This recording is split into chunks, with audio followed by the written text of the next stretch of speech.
আসসালামু আলাইকুম। আশা করি সবাই ভালো আছেন। আলহামদুলিল্লাহ, আপনাদের সকলের দোয়ায় আমিও ভালো আছি। অনেক দিন পর ভিডিও করতে যাচ্ছি। এতদিন আসলে ভিডিও করিনি, আর কথা বলতে আসলে ভালো লাগে না। আমার ইউটিউব চ্যানেল বা ফেসবুক পেজ খোলা আছে, বাট আসলে নিজের যে কথাগুলো বলবো, তো অনেক সময় নিজেকেই মনে হয় আমি কি এই দিনের কথা, ইসলামের কথা বলে কি টাকা ইনকামের চিন্তা ভাবনা করছি। আমার পেজ ভালো হোক, আমার ইউটিউব চ্যানেল ভালো হোক, এরকম মনোভাব একটা আসে ভিতরে। তো আসলে না, ওইরকম কিছু না। ওই ওই চিন্তা ভাবনা থেকেই আসলে ভিডিও করাটা বাদ দিয়েছিলাম। আর একটা কারণ আছে, সেটা হচ্ছে যে ভিডিও যখন ফেসবুকে দিব তখন আমার বন্ধুবান্ধব কী বলবে, আমার কলিগরা কী বলবে, আমার আত্মীয় স্বজন যারা ফেসবুকে আমার সাথে কানেক্টেড আছেন, আমার নিজের আত্মীয় স্বজন, আমার শ্বশুরবাড়ির আত্মীয় স্বজন, তারা কি ভাববে যে কি ভিডিও বলে বা কি কথা বলে। আসলে আমি নিজেও তো অতটা ইমানদার না, নিজের ইমানি শক্তিও তো অনেক দুর্বল। তো আমি আপনাকে একটা ভালো কথা বলবো, সেটা যদি আমিও না মানতে পারি, আমিও না চর্চা করতে পারি, তো আপনাকেই আসলে আমি কি বলবো।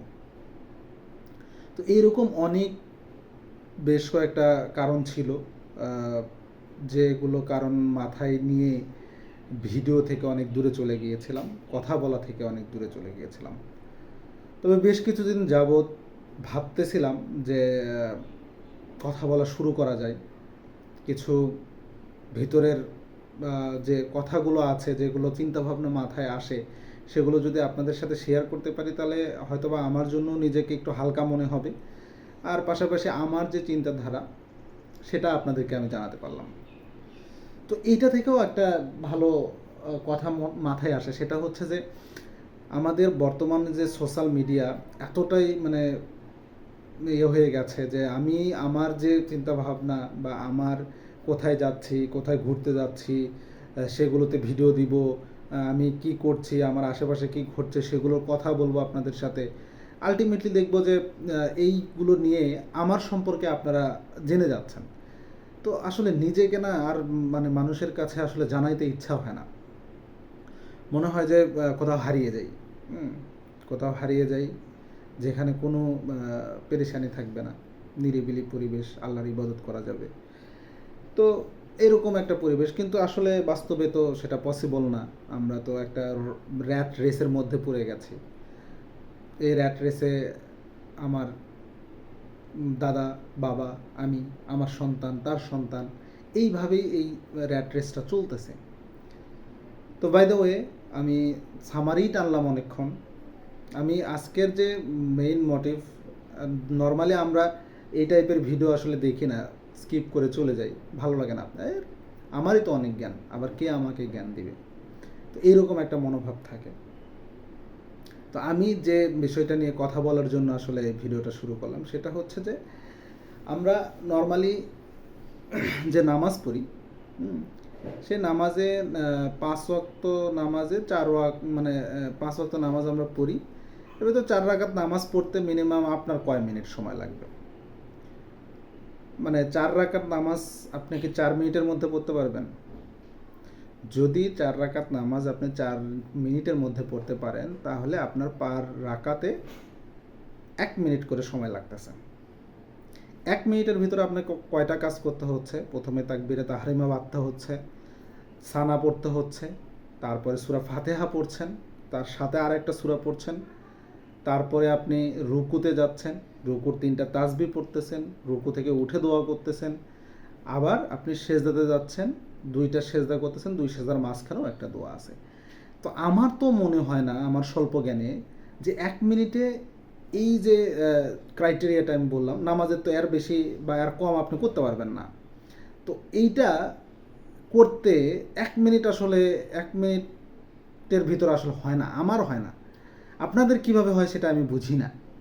গতদিন আমি নামাজ পড়তেছিলাম, আমার পাশে আমার ভাই এসে নামাজ পড়লো, মাগরিবের নামাজ পড়ছিলাম। তো আমি 1 রাকাত নামাজ পেয়েছি জামাতের সাথে, বাকি 2 রাকাত আমি পাই নাই। তো আমি 1 রাকাত পেয়েছি, জামাতের সাথে 1 রাকাতে অ্যাটেন্ড করেছি, 2 রাকাত আমি নিজে পড়লাম। তো উনি যখন আমি 1 রাকাত পেয়েছি সালাম ফেরানোর সময়, তো ইমাম সালাম ফিরেছে, আমি উঠে দাঁড়াবো, এই সময় আমার আর একটা ভাই আসলেন, যিনি কিনা নামাজের মানে আর পেলেন না, জাস্ট সালাম ফেরানোর সময় তিনি এসে আমার পাশে দাঁড়ালেন। তো তিনি কি করলেন, যেহেতু তিনি নামাজ পান নাই, জামাত পান নাই, তাহলে ওই আমাদের সাথেই তিনি শুরু করলেন। তো আমি 2 রাকাত আমার এখনও বাকি আছে, আমি 2 রাকাত পড়তেছি। তো আমি তো আর আমার নামাজ বাদ দেখে আর আমি ওনার দিকে মনোযোগ দিব? তবে আমরা তো আমাদের মনোযোগের তো ঘাটতি থাকেই। হ্যাঁ, আমরা তো অত ইমানদার না, আমি শুধু একাগ্রচিত্রা আমার নামাজই পড়তে পারবো এমনটা তো হয় না। তো আমি 2 রাকাত নামাজ পড়তে, আমি আমার দিকে, তো আমি আমার নামাজ পড়ছি, এর ভিতরে আমি দেখি আমার 2 রাকাত শেষ না হওয়ার আগে উনি উঠে চলে যাচ্ছে। আমি ভাবলাম কি ব্যাপার, পরে নামাজ শেষে ভাবলাম কি ব্যাপার, আমার 2 রাকাত না পড়তেই ভাইয়ের 3 রাকাতও পড়া শেষ। তাহলে রকেটের স্পিডে নামাজ পড়ছে, 3 রাকাত নামাজ পড়তে ওনার 2 মিনিট সময় লাগছে। আমার যদি 2 রাকাতে 2 মিনিট আমি পড়ি, বা আমার 2.5 মিনিট লাগুক ধরে নেন, তাহলে ওনার 2 মিনিট 2.5 মিনিটে শেষ হয়েছে, তারও আগে শেষ হয়েছে। How this possible? এটা শুধু আমি ওই ভাইয়ের কথা বলতেছি না, বা আমরা তো ম্যাঙ্গো পিপল, আমরা তো আম জনতা। ইমাম সাহেব শুক্রবারের দিনে খুতবার মাঝখানে যে সুন্নতের জন্য যে টাইম দেয়, খুব সম্ভবত 4 মিনিট সময় দেয়, ম্যাক্সিমাম 5 মিনিট। 5 মিনিটে 4 রাকাত নামাজ পড়তে হবে। আমি বহুদিন চেষ্টা করেছি, ইমামের যে ব্রেক দেয় সুন্নত নামাজ পড়ার সময়, আজকে শুক্রবারের দিন, আজকে দিয়েছে। তো এই যে 4 মিনিট 5 মিনিটের যে ব্রেক দেয়, একজন সুন্নত নামাজ পড়বে, আমি সবচেয়ে ছোটো সূরা আসর, সূরা কাউসার, সূরা নাসর এবং সূরা ইখলাস, 4টা ছোটো সূরা দিয়ে নামাজ পড়লেও আমি এই সময়ের মধ্যে কাভার করতে পারি না। আমার ওই দেখা যায় যে আমার নামাজ শেষ না হতে হতেই মুয়াজ্জিম উঠে আজান দিয়ে দেয়। তো যখন মসজিদের ভিতর সবার নামাজ শেষ, আমি একা পার্সন এখনও দাঁড়ায় নামাজ পড়তেছে, আমার জন্যই হয়তো বা ইমাম সাহেব খুতবা দেওয়া শুরু করতে পারতেছে না, এই একটা হেজিটেশন ভিতরে কাজ করে। তো তার কারণে কী করে, আমি নিজে ছোটো সূরা দিয়ে নামাজ পড়ে অ্যাটলিস্ট কাভার করার চেষ্টা করি যে ওই সময়ের মধ্যে যেন আমার নামাজটা শেষ হয়, তাও আমি পারি না। তাহলে ভাই অন্যান্য যারা নামাজ পড়তেছে তারা কিভাবে পারতেছে? আর তারা তো পারতেছে ঠিক আছে, বুঝলাম। ইমাম সাহেব, আপনি যে নামাজের জন্য 4 মিনিট সময় দিলেন, আপনার তো এতটুকু মানে জ্ঞান গরিমা আছে আল্লাহর রহমতে, আপনি তো কোরআনের হাফেজ, মসজিদের ইমামতি করছেন, তাহলে আপনার তো এতটুকু নলেজ থাকা দরকার যে 4 মিনিটে একটা মানুষ কিভাবে 4 রাকাত নামাজ পড়তেছে। তাকে তো আপনার এই জ্ঞানটা আগে দেওয়া দরকার, ভাই আপনি নামাজে কি পড়লেন এমন যে আপনি 4 মিনিটে নামাজ শেষ করতে পারলেন? আপনি কি উপলব্ধি করছেন এই 4 রাকাত নামাজে? আপনি যে সুন্নত 4 রাকাত নামাজ পড়লেন, এর ভিতরে আপনার উপলব্ধিটা কী ছিল? আপনি যখন সূরা ফাতিহা পড়তেছেন, আপনি যখন বলতেছেন আলহামদুলিল্লাহি রাব্বিল আলামিন, আপনি কোন আলহামদুলিল্লাহতে এটা বলছেন, যে আপনার ভিতরে কি অনুভূতি আসছে? আপনি কিসের জন্য আলহামদুলিল্লাহ বলছেন আল্লাহর কাছে? নাকি আপনার বলা লাগবে তাই খালি সূরা ফাতিহা বলে গেছেন আলহামদুলিল্লাহি রাব্বিল আলামিন? বাট এটার যে একটা মিনিং আছে, যে আমি আমার লাইফে হোয়াট এভার যা ঘটতেছে তার জন্য আলহামদুলিল্লাহি রাব্বিল আলামিন আর রহমানুর রহিম মালিক ইয়াউমিদ্দিন, এই যে একটা ফিল আমার, যে আপনি রহমানুর রহিম, আপনি বিচার দিনের মালিক, আমি আপনারই ইবাদত করি, আপনার কাছে আমি ফিরে আসি, আপনার কাছে আমি চাই যে আপনি আমাকে সরল সঠিক পথের দিশা দেন, এই ফিলটা আমার ভিতরে তাহলে আসেই নাই। আমার জাস্ট পড়া লাগবে, চাইনিজ ভাষা যেরকম, আরবি ভাষা সেরকম, আমি সূরা ফাতিহা পড়ে দিয়েছি। আপনি আপনার লাইফে হাইয়েস্ট কতক্ষণ সেজদা করেছেন? নাকি 3 বার শুধু সুবহানা রব্বিয়াল আলা পড়তে হবে, যার মিনিংও আমি বুঝি না, সেটার জন্য শুধু আপনি নামাজ পড়তে আসছেন? আপনি মানে ফিল কতবার করেছেন যে আমি আল্লাহর কাছে সেজদা দিছি, আমি আল্লাহর কাছে আমার মাথা নত করছে?